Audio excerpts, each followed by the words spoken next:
do we need to prepare for World War III, or how close are we to the Third World War? This might sound like a theoretical problem, Yes. but actually it's a very real danger. What would be the most important factor to prevent World War III? I think the key factor is the credibility of particularly the United States and Japan, but also other allies, in convincing China. Now the second factor that goes with that is, the question is, do you have capabilities, military capabilities nearby? How will it affect the Taiwan crisis and all the international relations? Most likely he will follow the Biden approach, but unpredictable. How about Kamala Harris? So Bill Emmott-san, welcome to PIVOT. I'm delighted to be with you again. So you just released this book in Japanese and also in English. Yes. So what's the topic of this book? What's the theme? The theme is war and peace. It's trying to ensure that the general tension between the US and China, tension which has dominated Japanese politics in recent years, after all, doesn't lead to World War III. And this might sound like a theoretical problem, Yes. but actually it's a very real danger. And I think World War III can be prevented. I mean, I know that it's a big thing to say, but the very important thing is that people understand what's necessary to prevent this tension turning into a real military conflict in this region. And so that's why I wrote this book. Because the English version, the title is the Deterrence Diplomacy and the Risk of Conflict over Taiwan. But the Japanese version, which is quite different, is how we can stop World War III. Yes. Yes. The meaning is the same, but Meaning the is same. impression, Same. the emotional But impression is rather different. different. Yeah, exactly. So do we need to prepare for World War III, or how close are we to the Third World War? Well, I think we need to prepare in the sense of building up our defense capabilities, and in particular, the clear indication that these would be used in the case of a Chinese attempted invasion of Taiwan, in order to show the Chinese that the costs of them trying that would be so high, so much higher compared with Russia in Ukraine, that it's not worth trying. Right. They should not do it. And so it's a prevention strategy. You know, a little bit like your doctor tells you you need to maybe do exercise and eat properly in order to prevent illness. In defense, I think you need to build up military capabilities and show political commitment in order to prevent conflict. What will be the most important factor to prevent World War III? I think the key factor is the credibility of particularly the United States and Japan, but also other allies, in convincing China and your allies that if they attempt to invade Taiwan and change the status quo in that area, then you will fight them. So it's political credibility. Now the second factor that goes with that is, the question is, do you have capabilities, military capabilities nearby that mean that they should take this promise, this commitment seriously? And that is where Japan particularly fits in, because your defense build-up plan, which is increasing the size of the Japanese military forces, Right. but also moving it closer down towards Taiwan, down the Nansei Islands, to Okinawa, but then beyond to Yonaguni, Yes. the nearest island to Taiwan, is important in showing that not only is this a political commitment, but if the politicians decide to say, yes, we should fight, you are able to fight in a credible and rapid way. Do you think this is like a psychological problem for China to think that they shouldn't invade Taiwan, or do we need to show some military strategy to stop them? I think it's a psychological problem in which military demonstrations obviously contribute, but also the evidence of your capabilities, Sure. but most of all the evidence of your intentions. I think President Biden has been pretty sensible in saying 4 times Yes. during the 2021 and 2022, when asked, would you defend Taiwan, would you intervene if China invaded and did what Russia has just done in Ukraine? And he said, yes, we will do that, we have a commitment. But what's critical is that successors, whether it is President Harris or President Trump, that they make the same commitment and then their successor after that. So it's the consistency there. In Japan's case, obviously a key question is the constitutional constraints that lead to doubt over your ability to follow through on deterrence strategy like that, even in the case of a crisis. So maybe there's constitutional revision may need to become a more broad interest in Japanese society, simply in order to increase the psychological impact of what you're spending money on China. Right. So this is what I was not planning to ask you, but since you mentioned Kamala Harris and President Trump, so what do you think about, what's the impression of the presidential election in the United States so far, and how will it affect the Taiwan crisis and all the international relations?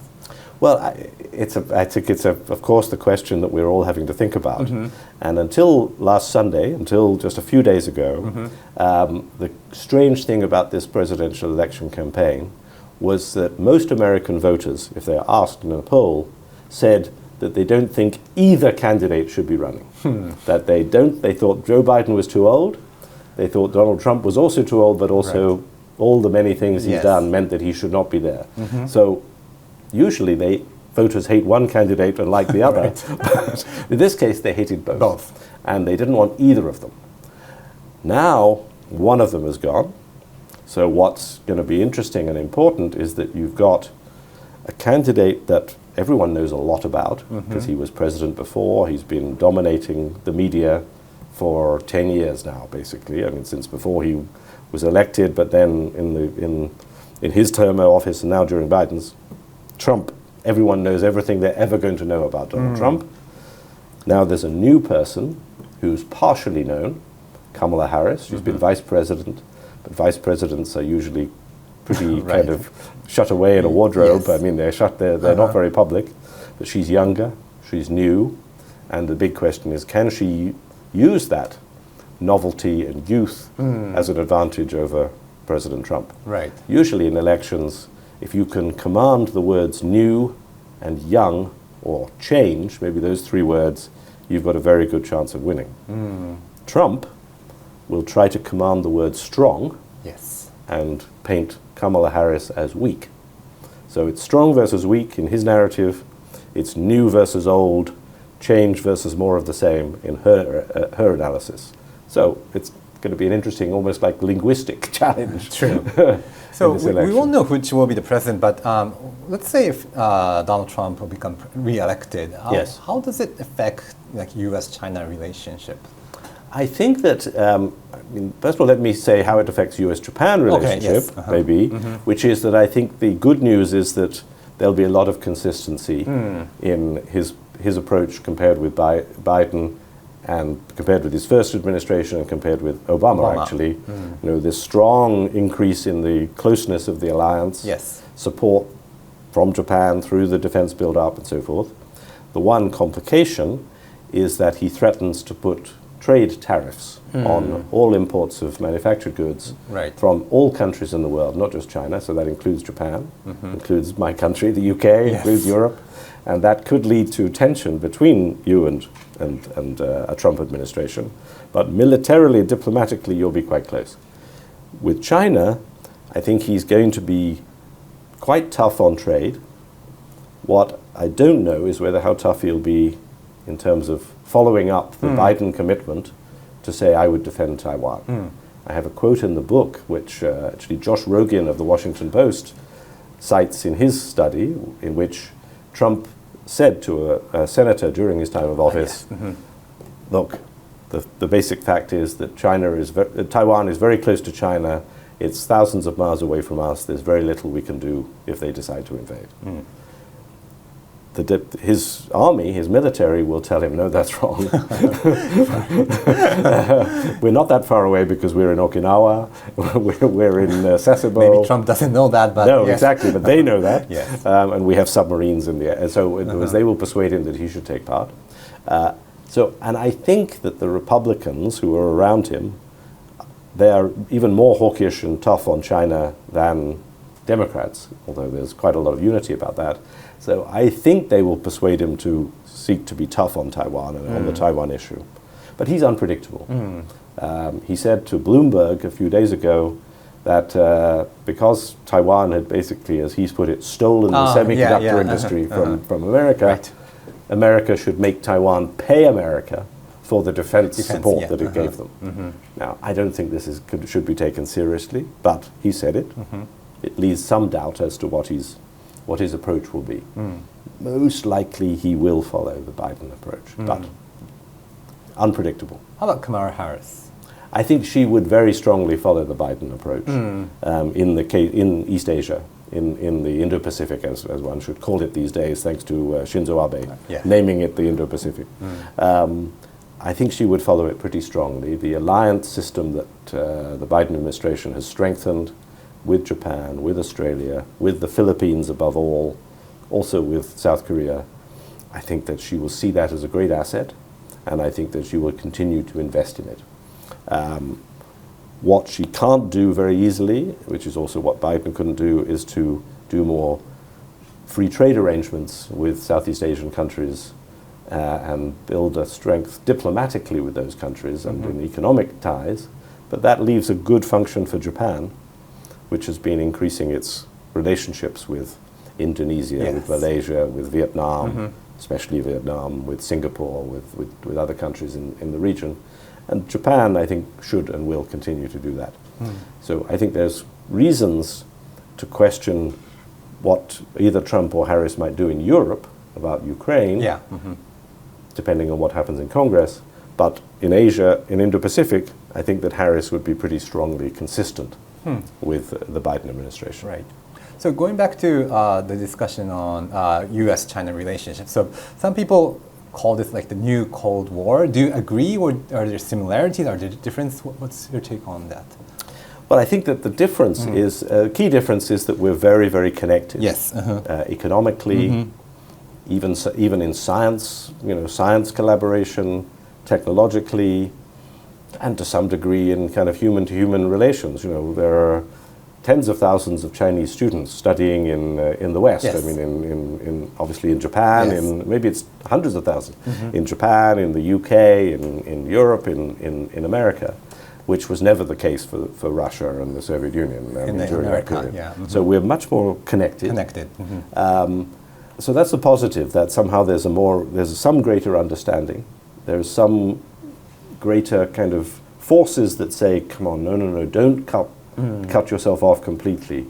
Don't withdraw all Japanese companies from China. It's a great market, but also you're very connected. Yes. So that's the positive. On the negative side, I think that we lack what was there in the Cold War, which was a kind of framework of discussion about Taiwan, about nuclear weapons especially, about the circumstances in which war might be a danger. We talk about climate change, we talk about COVID sometimes, but we don't talk about nuclear weapons and arms control because the Chinese refuse to do so. Right. And I think we really need to get to the point when we can achieve some sort of understanding between the two sides about the most deadly weapons in either country's arsenal. So you're saying that during the Cold War between Soviet Union and the United States, they might disagree on everything or maybe some points, but there were at least a common framework to discuss nuclear weapons and also other things. It was. This was true after the Cuban Missile Crisis in 1962. So if you date the Cold War as starting in about 1948, that means you had 14 years before, when there was a lot of misunderstandings and a lot of poor communication. So it took quite a while, and then the Cuban Missile Crisis happened, when America suspected that the Soviet Union was bringing nuclear weapons into Cuba, stationing them right next to the U.S. The Soviet Union were suspicious about American missiles in Turkey, sort of within range, and then such a crisis that could have led to conflict, that this then forced, or at least encouraged both sides then, once it was resolved, to set up an arms control framework and to begin talks about limiting nuclear weapons, limiting nuclear testing, and this kind of thing. It took, again, like 2 decades before it really kind of achieved a mature level. But I think our challenge with China is to get that started. Yeah. It's a long-term prospect. Can we get started? How can we get started? Well, I think it does depend on the Chinese realizing that it's necessary. And it may take time before they do that. Right. Partly because they have a much smaller nuclear arsenal compared with the US. Right. And so they've got a strong incentive to try to close the gap. So they don't really want to talk about controlling that while they're expanding. But particularly if there was a crisis over something, which could happen over something relatively seemingly small like the Philippines and clashes in the South China Sea, or it could happen over Taiwan, I think maybe then the Chinese leadership could start to see that, wait a minute, this is really pretty dangerous for us as well as for them. Maybe we need a framework. So you can't predict it. Can't say this could happen in 3 years' time or 5 years or whatever. But it's got to be the target that we all try to reach. Agree. So in your book, you mentioned also the psychological side of U.S.-China relationship. Do you think that both countries should each know their motivation, their responses, and their ambitions much more? I think they should, both of them, be making every effort to try to understand each other's motivations.